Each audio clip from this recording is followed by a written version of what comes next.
inspiration's everywhere.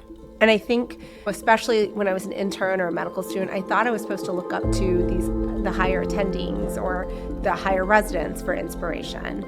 But it's amazing. Like, I'm inspired by my kids. I'm inspired by people at the grocery store. I'm inspired by, you never know when that spark of inspiration is going to come.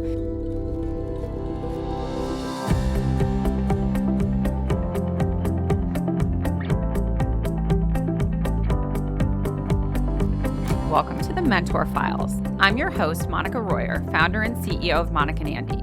Join me as I chat with leaders across the fields of entrepreneurship, parenthood, health, and lifestyle.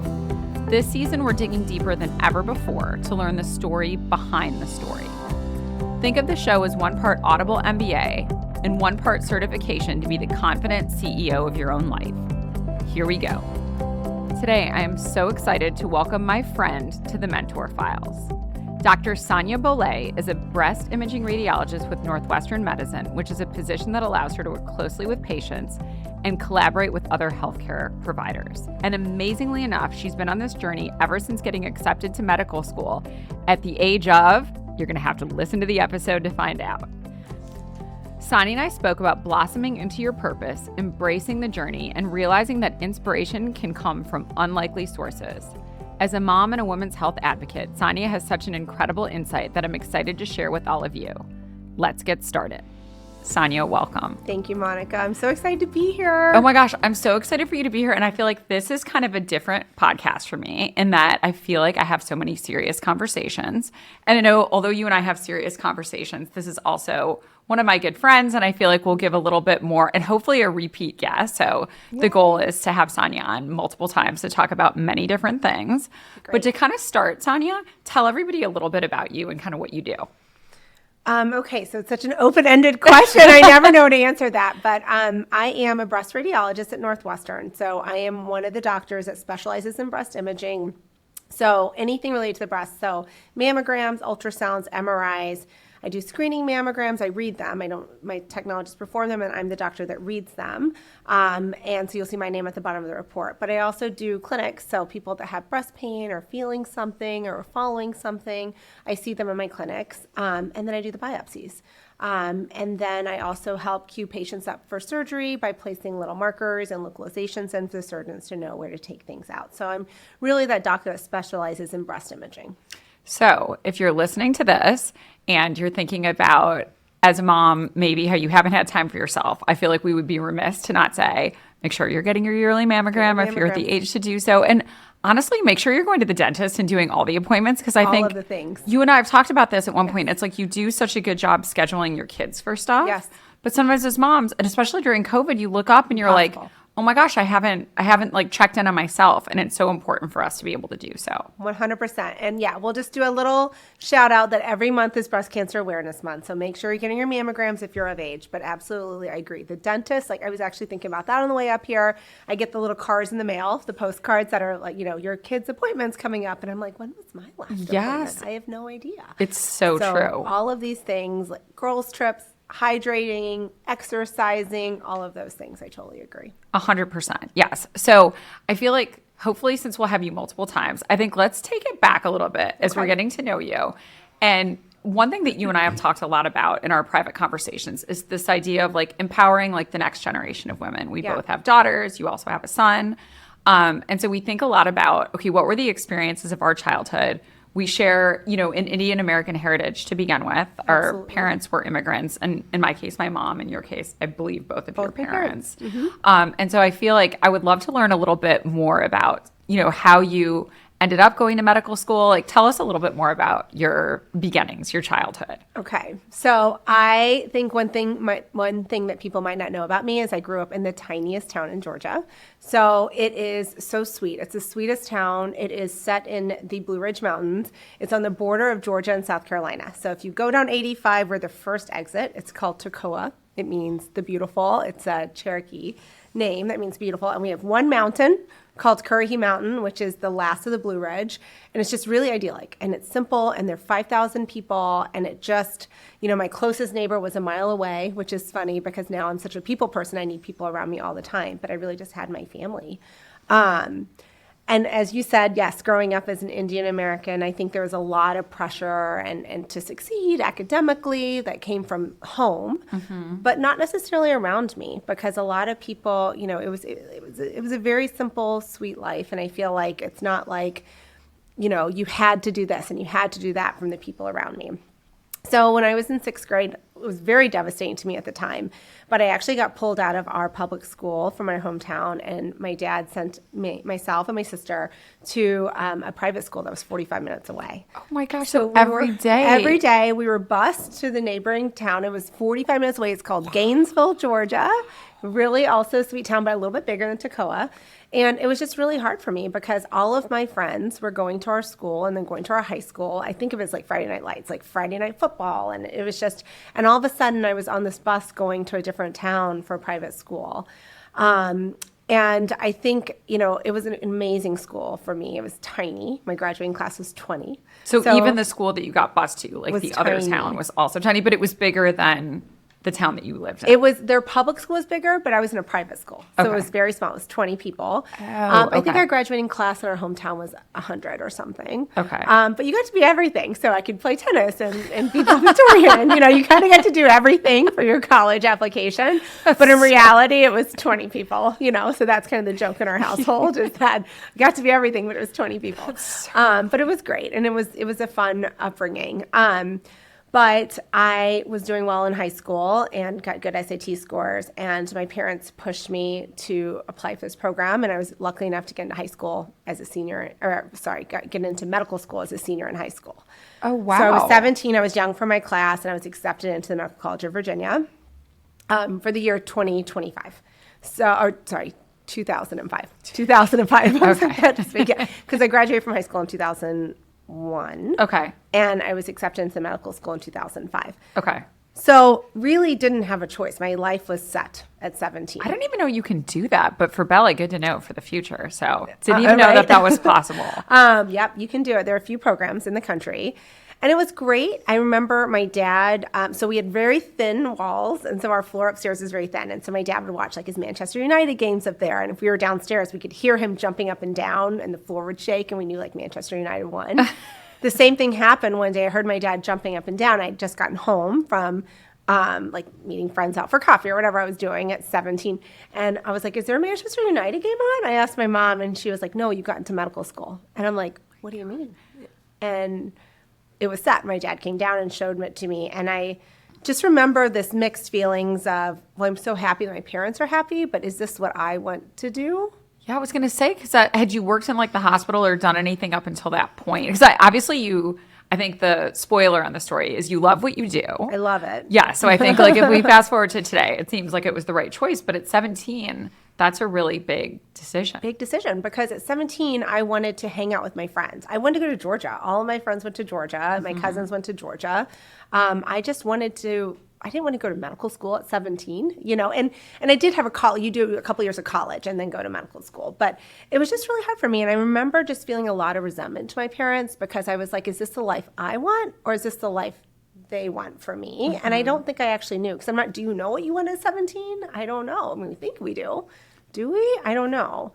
But yes, fast forward, I love it. I ended up in Chicago for residency, met my husband the first day, found this amazing area of breast imaging that I love. And so it's great. But I just think, on the drive down here, I was just really thinking of those high school formative years and kind of struggling between, wanting to be with friends and the pressures of being with your friends and the social pressures, but then also having to make these decisions on what you're going to do for the rest of your life when you're still a baby, Definitely. So. Well, and I think it's interesting coming from the Indian culture too, because I think that and now that as I've gotten older and like reflected on my childhood too, I think there's a balance between, first of all, hopefully you win your lottery and who your parents are, right? Because if your parents are somebody that are going to be so influential, and in your case, like so specifically influential, right? That could head in so many different directions. And so it sounds like we've both been fortunate to have like wonderful parents that help to lead us in the right direction. Because I know so many times in like talking to other people where they've had more traumatic childhoods, it's kind of hard to imagine a case in which, your parents are so directive in terms of what you need to do next, but maybe it's directing you in a direction that you wouldn't need to go. So it sounds like you were fortunate in that the paths that they were leading you on were the next paths. But I definitely think being, having parents that are immigrants, and specifically parents that are immigrants from India, it does, from my perspective, at least a little bit, like when I think about like my mom's upbringing, and it took me a long time to understand this, it's like education was really what separated like actually being able to maybe be living in poverty versus to be living a life that you could actually be achieving more. And so I think sometimes when you grow up here and you don't have like that feeling of coming from a country where like there was a little bit more here that was like given to us than maybe, at least speaking for my mom, then was like given to her. It's sometimes hard to have an appreciation for where they're coming from on it. And as an adult, you can look back and you can say, oh, wow, the reason that they were so directive about stuff is they came with their own trauma from their childhood. Right. And the only reason that my mom was able to come to the United States was education if she didn't have it. And so hence the reason to value it so much. But I think sometimes as my mom and I talk today, there's so much about not growing up here where they didn't necessarily understand some of those other pressures too. So it's kind of like now as we are with our children, figuring out the balance of what it looks like for us as moms, being one step removed from actually being immigrants ourselves, but still like, how do you carry that? And this isn't a question to answer, but the thing to grapple with a little bit is like, how do you carry like the values and that heritage forward, but be able to do it in a way that like sort of honors our own experiences within that to bring us to be the parents that will, evolve to over the next 18 years. Absolutely. I think it's so hard. And I think we do have a different perspective because, I went to high school here. I went to middle school here. I went to college here. I know how that is. And I think it's really hard because, we all want our kids to succeed, right? I mean, I think we want them to be first and foremost kind humans. Absolutely. Kind humans, good hearts and make good decisions and treat people with respect. But we also want them to be successful for whatever way that means, in their own world. And it's hard because, I know medicine, my husband knows medicine, but it's a really hard career and I'm not sure it's right for everyone, but it is kind of the only thing I know because I did it since I was so little. So how we support our kids and what they want to do without just putting on our own thoughts, right? Like I wouldn't even know how to start a business like you did. Like that is totally out of my wheelhouse, So if my kids want to start a business, I'm sending them to you because I have no idea, Please right? do. Yes. But I think that it's a hard balance. Like we want to do right for them. We're trying to be successful as moms and as women, but not adding that pressure onto our kids that they're already feeling. I just don't know how to get that balance. Definitely. And I feel like the good thing for moms and parents that are out there listening is like there are no right answers to any of it. It's kind of navigating all of it. Right. At what point, Sonya, did you feel like you'd made the right choice? Was it during the years that led up to actually starting medical school? Was it during medical school? Like when were you like, yes, this is the path? Probably in medical school. I loved my medical school experience. I had the best friends. We just had the best time. And it was really interesting the way medical school is or at least ours was the curriculum at the time, because it was every 3 weeks. You had all these exams the first few years.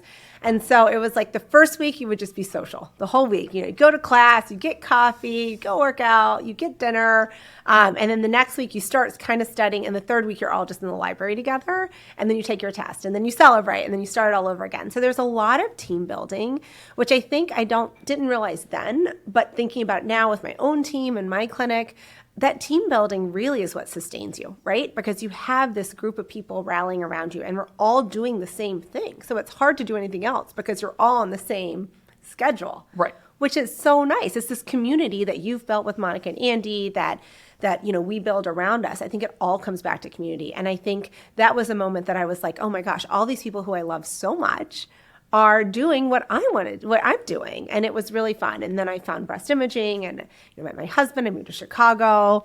I found Northwestern, which has been an incredible job for me for all these years. And now I have my own team and my own small clinic. And it's just been the best to come to work with the same people every day. Well, and that's what I was going to ask you next is, how did you decide specifically to go into breast imaging? So it's like you're 17, you get into medical school, you're just like, I'm not sure, but you're going with it. You get a few years of more general undergrad before getting into it.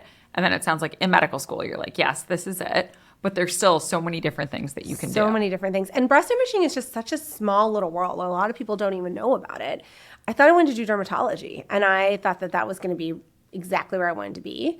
My dad is an orthopedic surgeon, so I didn't want to do surgery because I felt like he was just always busy. And now I think there are a little bit more life balances, especially in the post-COVID world and medicine that they offer. But, he was a tiny little small town surgeon, and so he was just on call all the time. And then I realized that I actually liked interacting with the surgeons, which I would miss in the dermatology world. So that's how I went to radiology. You're almost behind the scenes. So traumas come in, you're reading the scans, the surgeons are talking to you. You have this amazing collaborative relationship with the surgeons, but you're a little bit behind the scenes. But then I missed the patients, right? Because I was too behind the scenes. I loved it. I was talking to my colleagues, but I missed being with the patients. And breast kind of offers all of that. We work with oncologists and breast surgeons, radiation oncologists, but we also see the patients. And so it kind of was a perfect blend for me, and I love women's health. So, oh my gosh, yes. Well, I feel like that must be incredible too to get to work. And I know there's men that come in as well. And like, as we've talked about in the past, like men have breast cancer, but so many of the patients that you're seeing on a day-to-day basis are, of course, women, which has to be, and across like all ages and stages too, which has to be like so incredibly rewarding. It is. And I think women are just really appreciative. All patients are appreciative, but it's just so fun to work with people that are like you, and you can just empower women and men and everybody with that knowledge that they can really I think if you remember, mammograms are one of those things that you really have to be on top of it, right? So you're empowering women to remember to take control of their own health. And that's really, really special. Well, and I feel like for people that are listening to us that have like a daughter or son that are, that are growing up and going to be thinking about their career, or even if you're thinking about it for yourself, I feel like I didn't realize we're so similar in so many ways, but how different our like paths to our career was. Because it's so interesting that like 17, you're getting into medical school and you're not 100% sure, but you're on the path. And it's so funny for me, it was like I spent a decade in the pharmaceutical industry while my brother was building bonobos, and I never once was like, I want to start a company, to your point about entrepreneurship. And then so much found my calling in doing this, and as you said, building this community. So I think it's very interesting in life how blossoming into like your purpose doesn't necessarily happen at like a particular age or stage. And I think that there's different, like, I don't think I would be able to be the leader I am today within my company if I didn't have the experience of like the 10 years that I was doing something else. But then thinking about your experience and how you've like grown into leadership, but through like more of, a single specialized area, which has been medicine the entire way. So I think just thinking about these stories, one of the things that I feel like is really exciting is that there's like no perfect path. Right. And you're never really at the destination, right? Even with what you're doing, there's like so many new things that you're thinking about and building. And so I have to tell myself all the time, like, these are the days. Like, I have to enjoy the journey, because sometimes you're just like, oh, when I get to this next thing, when I hit this next milestone, and then you look back on it and you're like, oh my gosh, the fun was in what we were doing the whole way. Yeah. And I wonder if you're sometimes telling yourself the same thing. 100%. Actually, I literally just had a eureka moment when what you said with where you're never at your destination, because it's so true, especially for people who are so driven that you're always constantly, once you get to a destination, there's another destination, right? You're never done. And I think it is the journey. Like, I look back, when I was in residency, I mean, I remember as I was driving in again, I was thinking of all these stories, reflecting back on my path and what got me here. And I remember my husband and I lived together in residency. We were both residents. And I remember we didn't see each other for 3 weeks, like literally 3 weeks, between nights and call and weekends and whatever. The few minutes we saw each other, I remember we like kissed each other on Michigan Avenue as I was going into the hospital and he was going out of the hospital. But we were so, like, we didn't see each other. And we had parked our car, one of us, sleep deprived, had parked our car in the exact wrong parking spot. So it was the right parking spot on the wrong floor. And it got towed. And it was weeks until we realized it was towed. And so by the time we found it, it was like an impound lot. And it was like $1,000 to get it out. And we were like, we're residents. It's $1,000. It's a lot of money. But just showed how, our journey of going through and how disconnected and how we just were in it. We're in it. Our head was down. And now looking back, there are such amazing times during all of that. It was this journey that got us to whatever destination we're at here, which will change in the next 10 years. And there is that journey that you have to embrace at some point, but sometimes you're just so in it, it's hard to just get out of the thick of it to appreciate it. It's so hard to appreciate it. If there was like a younger girl or boy that was listening to this, if you could step back and say like, here's like something that you learned or like advice that you could give your younger self. Yeah. And I can kind of start as you think through it so that you have a minute to think about it. But for me, I think I would say like, don't be afraid of like the bottom of the ladder on stuff. Like, don't be afraid of doing like some of the hard stuff. I think the most that I learned wasn't necessarily at the stage that I am now, but it was having like the entry level jobs for things or like the things that like other people didn't necessarily want to do. I feel like I learned a lot about like managing and talking to all different types of people, a lot of humility from like being turned down on things or people telling me no. And so I think sometimes, you know, as I think about like even my incredible younger cousins that are like a decade behind me and seeing them up and coming in their careers, and they've all done like such tremendous things. But I think sometimes we're afraid of like taking the first step. Mm-hmm. And you don't have to go to like running a company at the very beginning. As a matter of fact, I couldn't run the company if I didn't have the 10 years of like humility of like all of the things that I did before. And so for me, I think the biggest thing that I would say to people is like, don't be afraid to try to do many different things and to take jobs at all different levels of the spectrum, because there's something that you can learn from all of that. And sometimes I talk to kids that are just coming out of business school or maybe just graduating, and like they're already like 100 steps away in their mind of like what they want to do. And sometimes I feel like you're missing the beauty of the journey if you don't allow yourself to take like some of those first steps. I totally agree. And I feel like it's interesting. There's so many parallels and not parallels in the business world and medicine world, because I would say one of the things with medicine is that journey, that graduated responsibility is all lined up for you in a way that you have to find it in the business world. You are in college, and then you're in medical school, and then you're an intern, and then you're a resident, and then you're a new attending, and then you're a seasoned faculty member. And so it is actually the staggered stepwise approach in medicine. And as an intern, you do all this stuff, right? Like you're running around, everyone's giving you stuff to do, and you kind of gradually get up to the responsibilities. But I would not be who I was if I wasn't that intern, if I wasn't that medical student, if I wasn't that college student, if I wasn't that 17-year-old high school student applying to this medical school program, is what you're saying. And I totally agree with you. And the only thing I would add in terms of advice is inspiration's everywhere.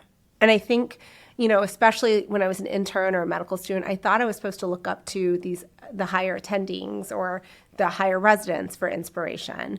But it's amazing. Like, I'm inspired by my kids. I'm inspired by people at the grocery store. I'm inspired by, you never know when that spark of inspiration is going to come. You know, I think my parents guided me, which it was incredible. But that spark came from the inside, and the inspiration's everywhere, you know? Oh my gosh, I love that, Sonya. And I think the other thing that people can learn from us too is like kind of making friendships outside of your lane, because I think it's so normal. So if you're a founding CEO or you have a company, it's like you find so much camaraderie in people that are doing the exact same thing as you.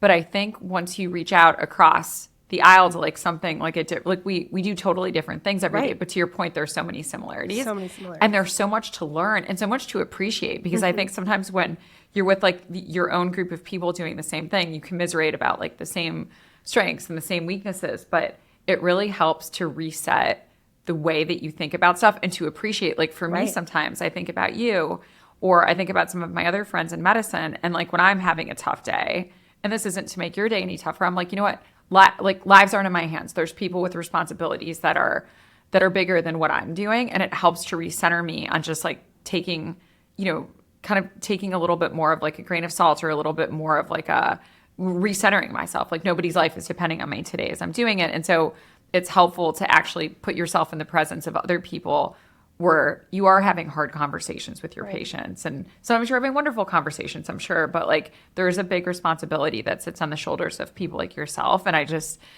just in awe of that and your ability to do that, because I think even on my hardest day, it's not as hard as like the hardest day that you experience.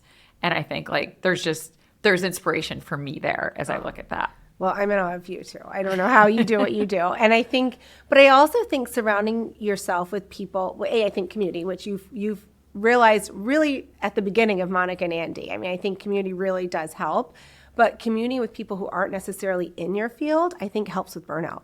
You know, I think on days that like today, it was so fun to come down here and do something a little bit different than my normal clinic day. I mean, I think that inspiration is in that, it's surrounding yourself with people that might not be doing exactly what you're doing, but are similar to you in so many different ways. I really think that helps with the burnout and just the monotony of the day to day, Oh my gosh. Yeah. And a lot of times it's hard to get out, even to do the podcast. It's so fun for me because I could go on and on, as like my incredible assistant Maddie would tell you, with like the same segment of meetings. And like, I enjoy it so much, the weeds can be so fun too.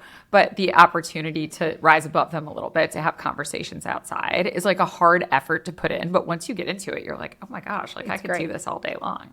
It's great. I know we only have so much time to talk today, and there'll be many more to come, but let's kind of end in one like specific conversation, which is, as the daughter of immigrants, and now as like the moms of this next generation of kids, how do you think about like motherhood and sort of balancing what you experienced as a kid, which turned you into an incredibly successful adult, and like how you kind of think about how you parent? And I know that's a work in progress because I'm figuring it out too.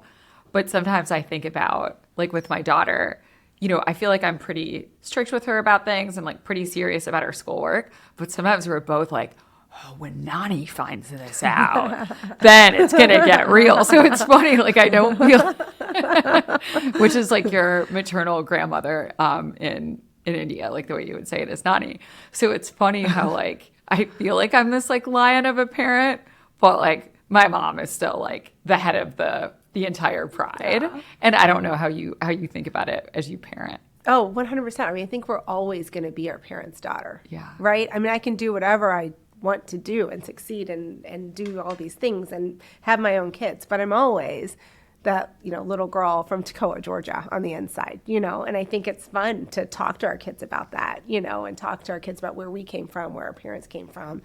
And because I think they understand us better, and I think that we'll understand how to parent better when we all understand where we all came from. Definitely. And I think one of the things I think about too that I really take away from my childhood is like my mom was, she led a group of women and like managed as well. And I think that the one fundamental thing that I really took from my parents is like, no matter how busy they were, I always felt like I came first. Yeah. Whether or not I agreed with like the choices they made or like the advice that they had. And that's one thing that I'm trying to take in such a busy world to my own daughter.